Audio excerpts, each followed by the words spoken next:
Did you know that Jesus spoke more about money than he did about prayer?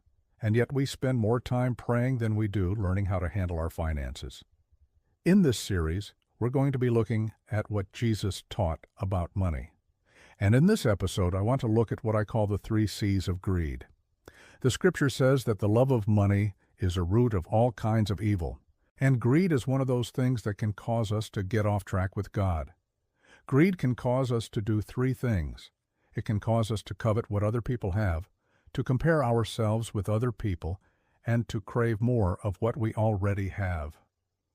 Let's take a look at each one of these. First, greed can cause us to covet. The scripture warns us not to covet our neighbor's house, his wife, or his money. When we start looking at what other people have and we say, I want that, I want that, I want that, then we're going to be setting ourselves up for trouble, because the more we look at what other people have, the more we're going to become discontent with what we have. So the first thing that greed does is it causes us to covet. The second thing that greed does is it causes us to compare. The scripture warns us not to compare ourselves with other people, but the moment that we start looking at what other people have, we're going to start comparing. We're going to start seeing how much money they have, how much stuff they have, how much success they have. And then we're going to compare ourselves with them.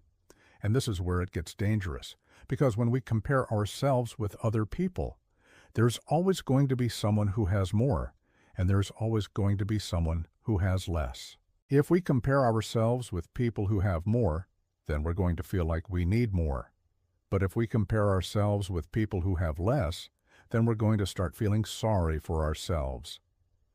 So the second thing that greed does is it causes us to compare. And the third thing that greed does is it causes us to crave more. The scripture says that the person who craves something is not disciplined. And what happens is when we start coveting what other people have, and we start comparing ourselves with other people, it's going to cause us to crave more and more and more. And the more we crave, the more unhappy we're going to be with what we have. So what's the solution? Well, the solution is found in being grateful. The scripture says that we should be content with what we have, because God has said, I will never leave you or forsake you. So no matter what happens, as long as we have God, we can make it through whatever situation we're in.